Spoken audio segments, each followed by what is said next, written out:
Jiwaraya Cakra parantos waktosna 80,5 FM Radio Cakra midangkeun dongeng Sunda Dora-Dori.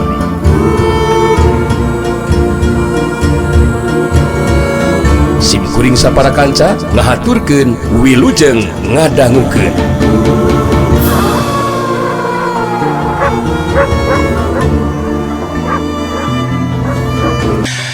Seperti halna waktu keur tadi mamerkeun kahebatan kampakna. Harita Bah Bardun pancuh dina tangtunganana bari metakeun kampakna anu ngablesur sorana ngahiung ngarah ka lebah si Jari Sakti. Sauk wung hiu. Tapi si Jari Sakti memang geus sayaga diri pikeun ngungkulan kana kaayaan. Jirimna ngacurelat semua anu ngalayang siga anu rek mapak datangna kampak lawan. Kajadian saterusna memang mata kaget pikeun anu ngabandungan. Dina kayaan badan si Jari Sakti ngalayang. Harita dampa leungeun katuhuna ngeprak kana lebah gagang kampak anu keur ngablesur. Wung hiu plak des. Kampak jadi terus ngubeng muih anu saterusna ngablesur nyurubuk ka lebah Bah Bardun. Puguh we Bah Bardun ngaranjug kaget anu lain di kieuna. Ningali kana eta kajadian gancang Bah Bardun ngagajeng luncat. Srewuk wung hiu plus. Kampak teh terus mebes nembus tanah jadi ukur katingali gagangna wungkul. Kanyataan anu meh henteu bisa dipercaya ku Bah Bardun. Memeh leungit rasa kakagetna cirim si Jari Sakti geus aya di hareupeunana. Saterusna si Jari Sakti ngalakukeun gerakan anu di luar dugaan. Ramo-ramo leungeun si Jari Sakti notok jalan jarah lawan mangrupa urat-urat penting dina leungeun kenca katuhu lawan. Sat tak tak tak. Sapasang leungeun Bah Bardun jadi jegreg haleuras henteu bisa digerakeun. Si Jari Sakti pancuh dina tangtunganana di hareupeun Bah Bardun anu sumengir nahan ka nyeri. Sabab dua leungeunna teu bisa digerakeun.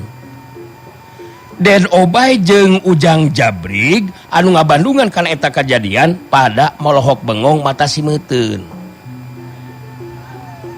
Kajadian anu langsung bener-bener di luar dugaan maranehna duaan. Bah Bardun jadi sadar kana kanyataan. Tahapan ajen pangarti si Jari Sakti nya leuwih punjul batan ajen pangarti anu kacangking ku dirina. Si Jari Sakti netep antep ka Bah Bardun teu lila terus nyarita. Eta leungeun teh wayahna we moal bisa digerakeun Bah. Moal aya nu bisa mulihkeun kajabati kuring anu kudu mulihkeunana. Jadi geus moal bisa digunakeun ta sapasang leungeun teh Bah. Atuh da bongan dipake keur tindakan sakama-kama ka manusia anu teu boga dosa. Bah Bardun anu garang jeung barangasan teh jadi poho di kaera. Manehna mung ari kudu sapasang leungeunna dina kayaan saila kitu mah atawa sailana kudu kitu mah. Harita Bah Bardun nyarita minta si Jari Sakti mulihkeun sapasang leungeunna. Waduh. Pulihkeun aduh.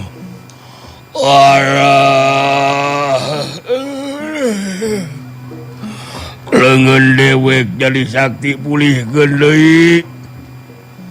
Hampura dewek rumasa sarta ngaku secara jujur Jari Sakti.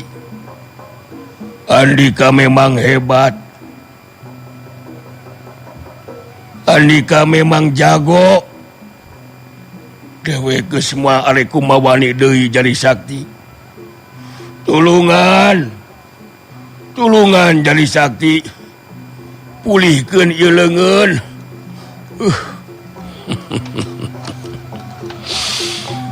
Kukuring bakal dipulihkeun kayan eta leungeun Bah. ngan wayahna geus moal bisa ngagunakeun di kampak bah. Sabab kuring boga keyakinan jalma seperti anjeun mah moal sadar mun henteu dibere tanda. Si jari sakti ngagerakeun ramu-ramu leungeunna. Ramu-ramu leungeun bah bardun ting pratok raramak tulang-tulangna. Sat tak pratok aduh abon aduh nyeri jari sakti aduh abon ulah ramu leungeun dewek peutik ieu keun aduh nyeri au ajer aduh nyeri nyeri sakti anjir au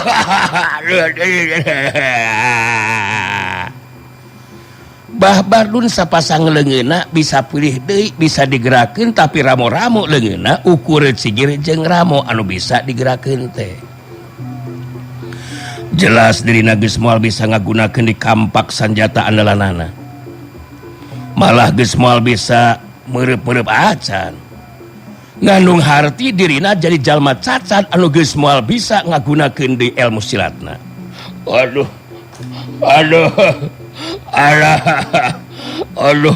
anjeunnya antega jari sakti aduh ieu mah sarua we jeung jadi jalma nu cacat aduh dewe geus moal bisa ngagunakeun di ilmu silat mun kaya kieu mah aduh kunaon beutik ieu keun atuh jari sakti aduh anjir aduh nyari wayahna bah ku cara kieu kakara anjeun bakal bisa sadar bah bejakeun kaden obay dudungan anjeun lamun henteu terus babalik pikir henteu daek ngarobah kana talajakna anu sawenang-wenang tang tu nafsibna bakal leuwih panambatan dari anjeun bah sok omongkeun kaden obay cukup semet dieu urusan urang tandasna keran sikap jeung caritaan si jari sakti. Geus kitu mah terus init murukal bah imahna Pak Acim. Sedengkeun Bah Bardun jeung Den Obay katut ujang jabrig dina kayaan paroman anu aralum di Barung lalempangna anu semu lungse leuleus tiluanana terus ari ditinggalkeun patempatan. Kula warga Pak Acim kacidang nuhunkeunana kana pitulungna si jari sakti. Geus kitu masih jari sakti terus pamitan pikeun neruskeun lampahna pikeun neangan Sirawing. Mun para jago jeung jawara anu laluntah mah nareangan Sirawing teh hayang ngalajiwana lantaran katariku hadiah sayembara. Ari si jari sakti mah hayang tepung teh pikeun pancakaki. Nu saterusna bisa babarengan mangsana morangan tindak laku kajahatan jeung kazoliman. Caturkeun di tempat sejen. Sirawing jeung Kartika akhirna mah tepi ka tempat padumukanana Nani Iswari guruna Kartika. Tapi duanana jadi kageteun sabab di jero imah teh tetela taya sasaha. Kartika anu leuwih ti heula cumarita. Nah kamana atuh Nani Iswari teh nya Kang? Bete aya di dieu geuningan. Buah-buah aya kejadian deui di ieu patempatannya Kang. Sirawing kerung teu ngarti kana kayaan Nani Iswari bet eueuh di tempatna. Padahal keur nyandangan tatu anu kawilang berat. Puguh teu ngarti akang oge ieu teh Kartika. Ongkoh keur tatu Nini Iswari teh. Tapi bet bisa init-initan geuningan. Dina kayan anu leungeun katuhu anu buntung. Asa pamohalan ceuk akang mah bisa init sorangan ieu teh. Karunya ku kaayaan we abdi mah Kang. Padahal mun kamari urang gura-giru ka dieu mah bakal katulungan pangintanya Kang. Ih, ari Kartika buat kalakah nyalahkeun Kang. Dasanajan gura-giru oge cantang tu buru-buru tepi da puguh. Jarakna memang jauh lampahan di sorang teh Kartika. Acan di jalana deui aya wae gangguan, sok we pikir ku Kartika. kumaha atuh Nini Iswari guru abdi teh Kang? Eta abdi mah bet salempang kana kaayanana anu nuju tatu sarta taya gesan pakumaha kumaha. Namun kitu aya nu margasa deui kitu Kang. Kartika ngerasa salempang ka Nini Iswari. Kitu nate lantarannya kanu jadi guruna inggis aya di kajadian anu tumerap atau anu teu dipiharep. Si Rawing terus nyarita deui. Nya urang teangan we atuh ayeuna mah Kartika. Dalamun aya keneh diwewongkeun dieu mah heuh diwewengkon. Piraku make teu kapanggih. Hayu urang paluluh we ayeuna mah Kartika. Si Rawing jeung Kartika terus seneneangan Nini Iswari. Tapi meh tepi kawanci sore Nini Iswari tetep teu kapanggih. Lantaran geus nyedek kawanci burit, katambah beuteung lapar deui. Akhirna terus reureuh heula di imahna Nini Iswari. Si Rawing bari diukna ngunjar terus nyarita. Halah, memang hese neangan jalma hirup mah Kartikanya. Cikan ka dapur geulis sugan aya dahareun duh hayang daang ye. Ngabubui-bubui sampe atuh mun aya mah. Kamana atuh Nini Iswari teh nya? Bingung oge ye kudu kamana neanganana. Si Rawing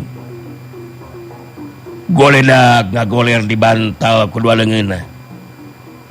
Kartika ngararet ka si Rawing terus nyarita deui. Ya muga-muga we atuh ulah aya nanaon nya Kang.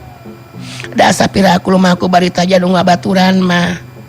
Puguh dina kayaan anu tatu anu taatan pulih seperti bihara-bihari nya Kang. Nyakeun lah. Di pikiran ku Akang. Ngan ieu yeuh beuteung kudu dieusian heula ye Kartika. Disada wae yeuh kekerebekan. Jelegur deui. Cenah da teu puguh atuh sare oge bari beuteung lapar mah. Nu matak dahareun naon we lah anu bisa asup kana beuteung. Meuleum-meuleum sampe atuh. Mun aya taleus teu nanaon lah. Nu penting mah ye ulah kosong teuing beuteung. Sigana geus dieusian mah ting-trim geura. Kartika terus muru ka dapur nyumponan kana pamentana si Rawing. Sajeruni ngagoler si Rawing hatena galecok ngomong sorangan. Nah kamana atuh Nini Iswari teh nya? Duh. Nyar-nyar pi ka hariwangeun boga kolot teh. Tapi dina lebah galar beut aya iket kidebleng guru aing. Kunaon beut aya ka dieu nya?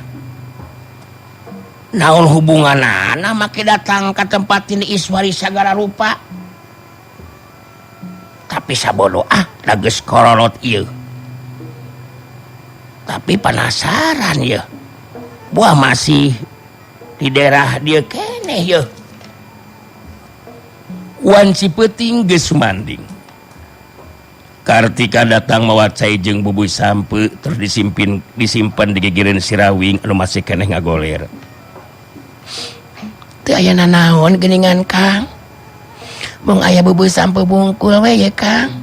Nyangakeun atuh Kang, sok dituang heula. Tapi lumayan Kang, ulah kosong ting eta patuangan. Si Rawing ngoneal hudang. Neuteup ka Kartika terus nyarita. Tah kitu atuh. Itu teh tanda satia jeung cinta ka Akang. Keun wae bubui sampo oge lumayan keur lapar mah. Bahkan mun aya mah ganyol oge dihuapkeun ku Akang. Tong boroning bubui sampo keur lapar mah daging atah oge didahar ku Akang mah. Ih, menegarila Kang Rawing mah ulah ngobrolkeun kali itu atuh Kang. Sok ngaleulengit ari Kartika. Nah hari dina jero beuteung teh beresih kitu. Teu kudu gila ngobrolkeun nu kitu. Da dina jero beuteung oge apanan kadut sanes. Si Rawing nyokot bubui sampe anu panas kene. Tapi geus ditiupan heula langsung di dahar. Kartika milu ngabaturan dahar bubui sampe. Sajroning dalahar bubui sampe si Rawing jeung Kartika gunter ngobrol. Waduh. Halah. Nikmat. Nyaan enak surenak.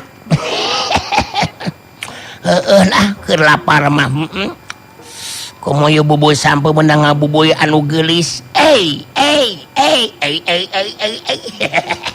Leuwih nikmat ya. Sebelah kanan didampingi anu geulis.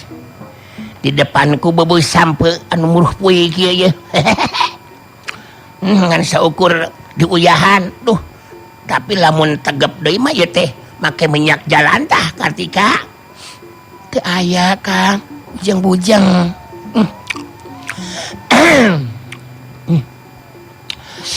Alah, nikmat. Aduh, tapi kamana atunya Nini Iswari teh? Nya, duh. Abdi masuk salampang tur hariwang Kang. Kamana urang dinten enjing maluruh Nini Iswari teh nya Kang? Palang siang aya kajadian naon-naon anu teu dipiharap tumiba ka guru abdi Kang. Komo mun ku akang teu diingetan ka dieu. Da Kartika mah apaan mugeun lantaran sieun ditinggalkeun ku si akang. Coba mun geus kieu kumaha ye? Coba sok. Tapi keun wae lah ulah jadi pikiran ketang. Dan ini Iswari teh lain budak leutik. Si Rawing tetap tenang dina sikap jeung caritanana. Gayaan ini Iswari bangun terjadi pikiran ke diri manehna. Di luareun imah di antara beleg-belegna peuting sababaraha cirim jalma anu lin upama kalangkang setan. Sanajan misah tempat caricingna lantaran nu datang henteu bareng.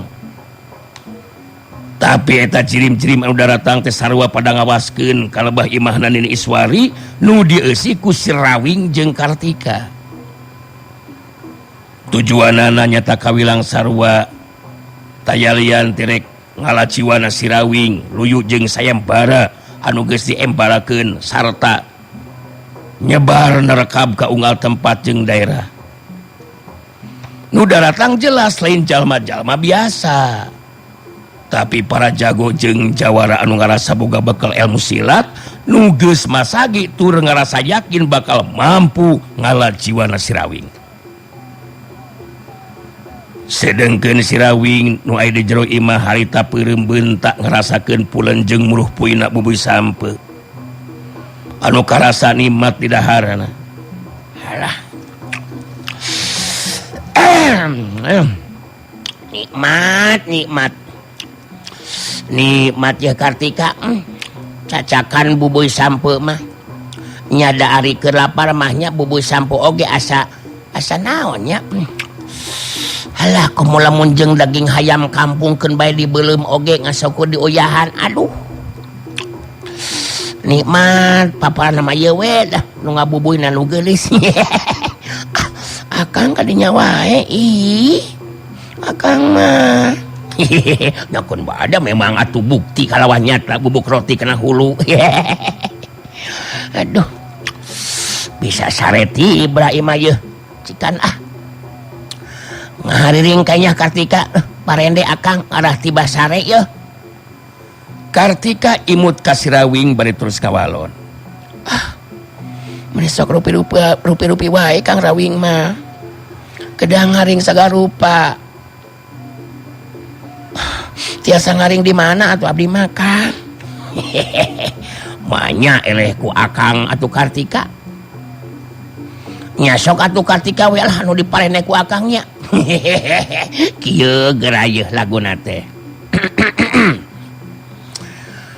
Horeng ari piit meuting. Tara anggang ti sayang horeng ari pujit kuring antara salah kahayangna eta cejenong Ade Batak Cep Mudi Dadan Sunanar lamun lapar kukurubukan eta teh lamun kukurubukan hayang dieusian menta sampeu nya wawa nu aya ukur sampeu Sirawi ngahalang teu puguh wirahmana da puguh sangeunahna we ka mana karep Kartika nyiwit pepeuteyan Sirawing dibarung jeung imut terus cerita deui. Ih meniwantar Kang Rawing mah ih cacakan ngahaloyangna bari sumbang oge ari abdi mah duka da tetiasa nembang Kang nu mata keur abdi mah bakal ngerasa ti iseun sareng simpe hate mun patebe sareng Kang Rawing teh nya aya alusna atuh ari kitu mah Kartika cayangku blam nyada rek jeung sadeui atuh mun teu milu jeung akang mah sok homo ayeuna mah Nini Iswari eueuh duka teuing ka mana ya antun ya Kang mah Kartika ya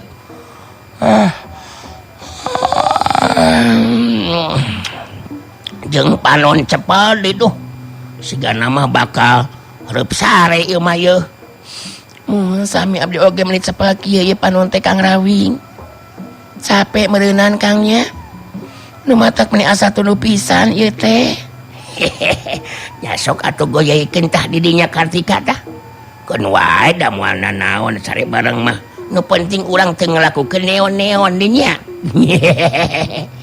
sok asing tibra urang nganyam-panon nyada nu bahaya mah lain sare bareng tapi anu teu sare bareng kitu teteh Kartika ngagoler dina luhureun samak teu jauh ti Sirawing anu geus leuwih teu heula ngagoler sare Kartika langsung sare tibra geus teu inget naon-naon lantaran capek sedengkeun Sirawing sajaroni ngagoler harita kaseutan pangdengena nu geus kalati ngadenge sora-sora lengkah jalma anu lalaunan di antara sora papaes peuting nguruh kaluar Sirawing musirkeun paneuteup jeung panca indrana nu geus kalati nemus kana beleg-begna peuting Juringkang aya cirim anu ngadeuketan ka lebah imahna Nini Iswari curelat Sirawi ngacurelat geus aya di tempat anu poek bari ngawaskeun ka sabudeureun eta patempatan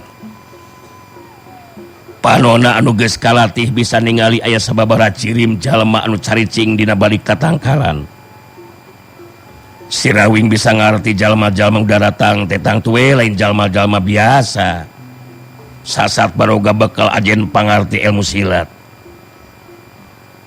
Sirawing ngagerendeng ngomong sorangan bari terus ngawaskeun ka sabudeureun patempatan geus daratang deui bae ye jalma-jalma nu rek karah jiwa aing teh ampun geus moal salah pasina oge para jago jeung jawara anu kabita ku hadiah sayembara cigana mah ieu mah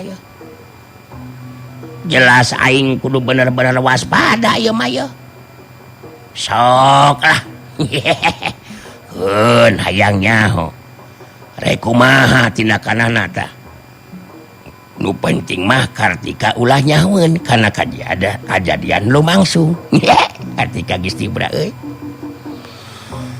aya cirim anu ngadeuketan ka lebah Jenala Imah Sirawing gancang nyokot regang garing siut regang garing teh dibaledogeun ku Sirawing ka lebah jalma anu ngadeuketan Janela Imah teh anu jadi sasaran nyata pundukna najan saukur regang garing mun kena kana sasaran matang tuh bakal nyeri sabab dibarengan ku kekuatan tenaga lapisan. Tapi si Rawing ngeranjug kaget sabab regang garing teh jadi balik deh ka si Rawing. Jalma anu jadi sasaran teh tanpa ngabalikeun awakna ka tukang, leungeun katuhuna dikepretin ka tukang kalebah regang garing nu dibaldogeun ku si Rawing. Siut! Grup! Regang garing ditewak ku si Rawing. Si Rawing bisa ngarti anu bakal jadi lawana kawilang jalma anu teu bisa dianggap enteng tahapan ajen pangartina. Sadar kana kaya anu bakal disinghareupanana. Si Rawing ngacurat luncat curelat saragedeg. Si Rawing geus pancuh nangtung dihareupeun jalma anu bakal jadi lawana. Si Rawing merhatikeun kayan eta jalma anu pangawakanna mah kawilang sedeng. Buukna mumbul kaluhur. Buuk ribut tea basa kiwari mah. Leungeun kenca katuhuna make geulang tina tulang. Nilikana kayaan mah umurna kaasup tengah tubuh. Nu narik perhatian si Rawing mah dina cangkeng belah kencana nogel gegendir siga panakol goong dijieun tina beusi. Ningali si Rawing geus aya di hareupeunana. Jalma anu ngadegetan Jenderal Imah teh neuteup seukeut ka si Rawing terus nyarita.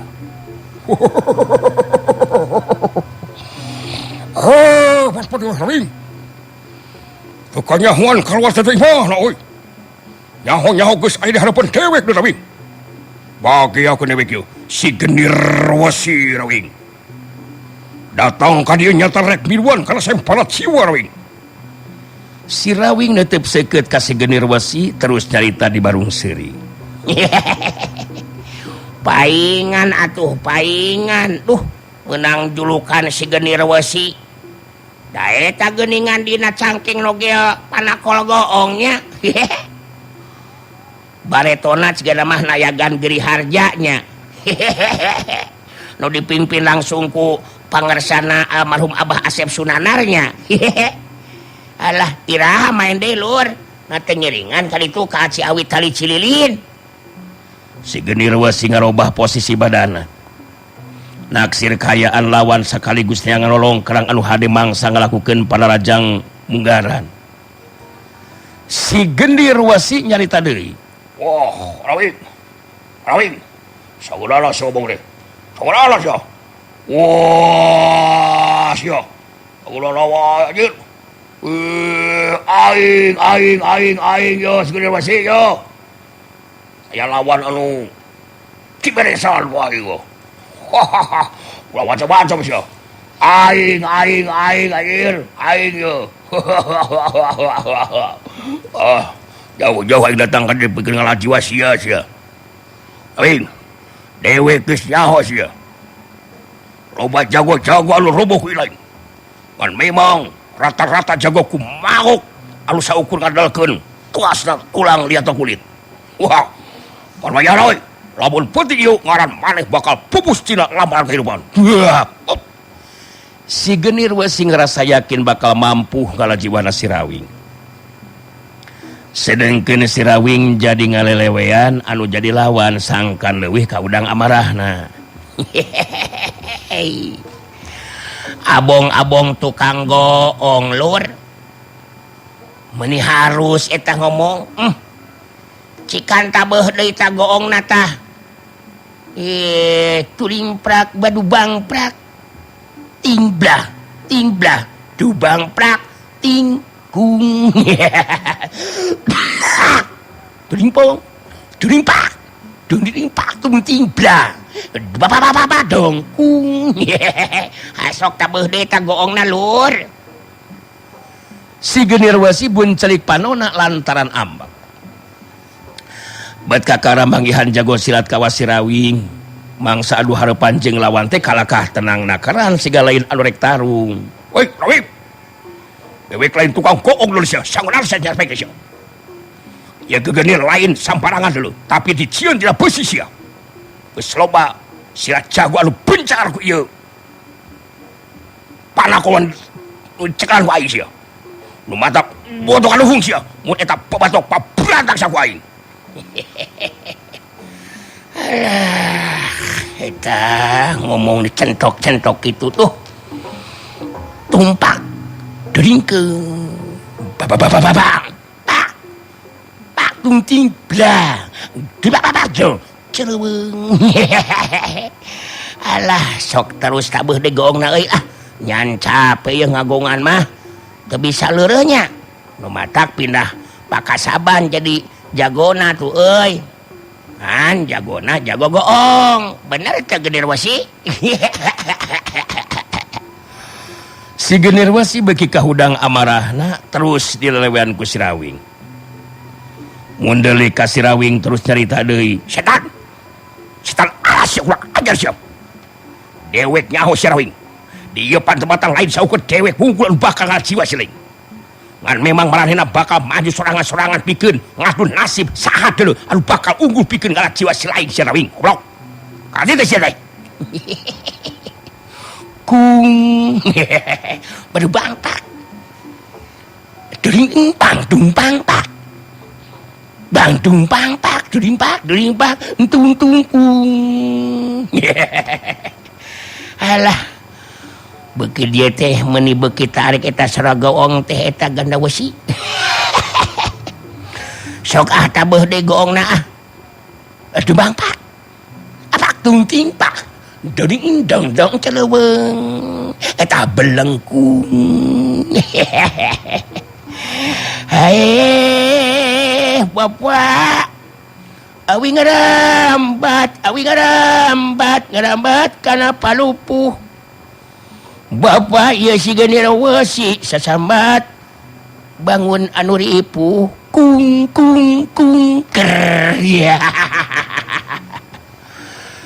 Si Rawing ngalalewan bari jeung tembang sagarupa. Si Genir Wasi geus teu bisa nahan bedahna amarahna.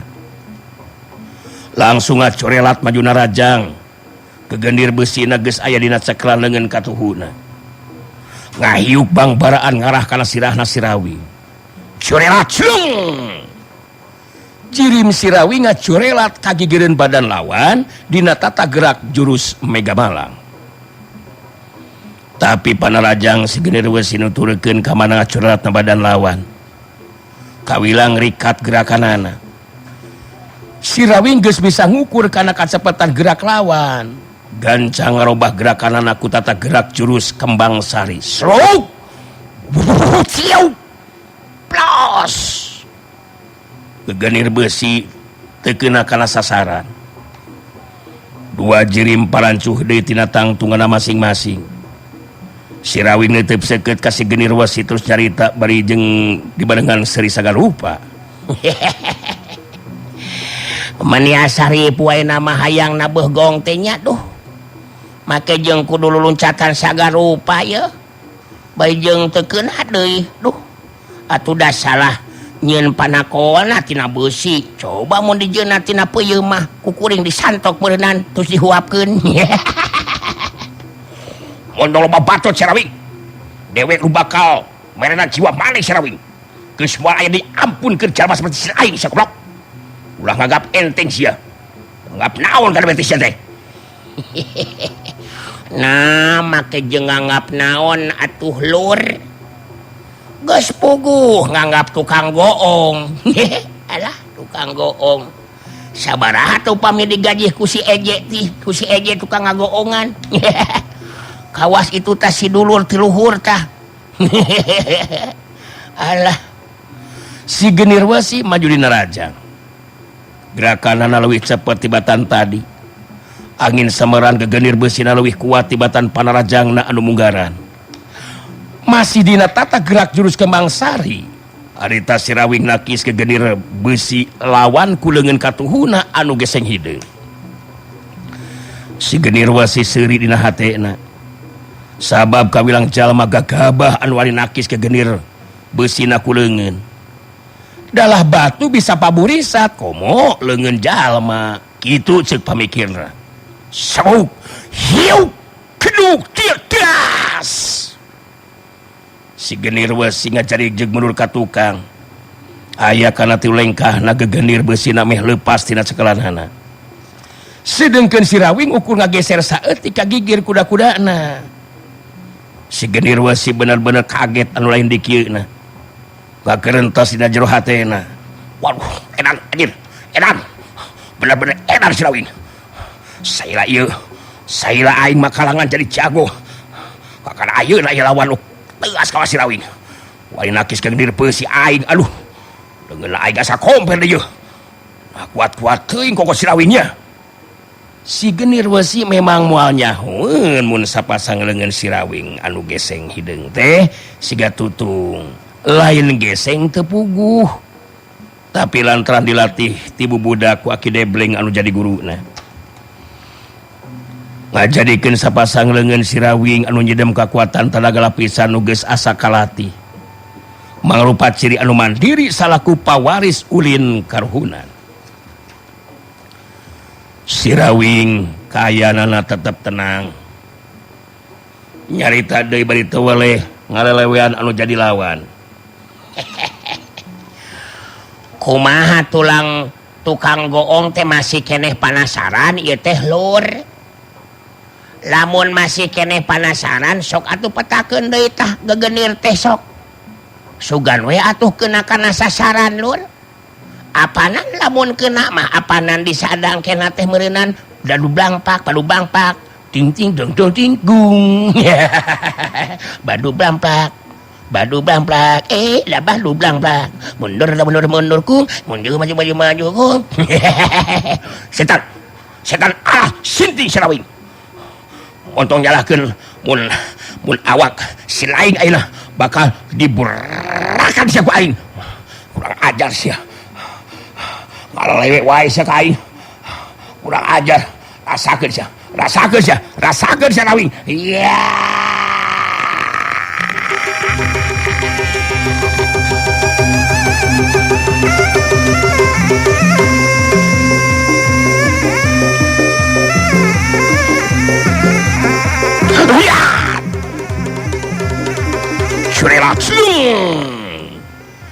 si genir besi maju dina rajang gerak panarajangna lebih cepat serta dibarengan ku tanaga lapisan sawuk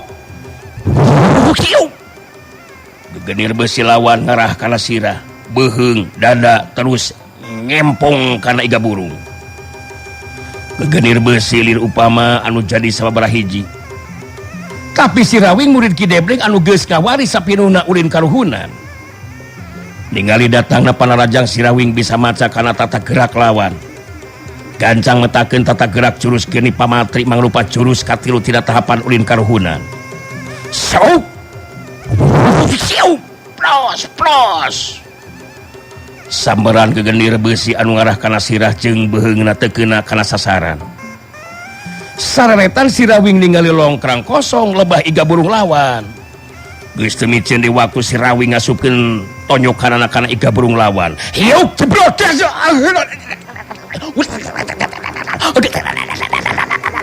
bangkiung si genir besi ngakeruk nahan kenyeri ngabangkiung ka tukang karasa tulang iga burungna anu asa hancur nyeri nu lain di kieuna dibarengan ku hawa panas anu nyaliara kana sakujur awakna bari jeung ngahega katur napasna sakapeung sumengir nahan ka nyeri si genir besi neuteub seukeut ka si Rawing terus carita deui Rawing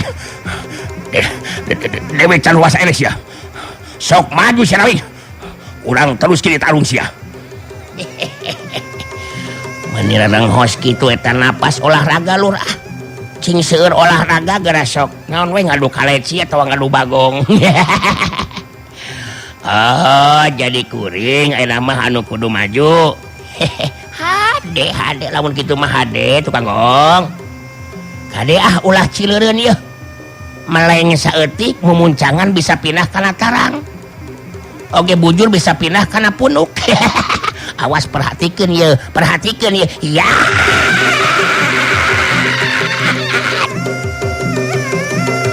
surelat Sirawing majuna rajang dina tata gerak jurus geni pamatri. Si genirwa si gesayaga pikeun ngabelung datangna panarajang lawan. Tapi samemeh panarajangna ditakis lawan, Sirawing ngarobah gerakanana dina tata gerak jurus daun paniru. Si genirwa si jadi kacele antukna geus teu bisa nakis jeung nyingkahan datangna panarajang Sirawing. Anu ngahantem kana dada kenca jeung katuhuna. Dak jeblok dasar. Bangkiung. Dalig deug.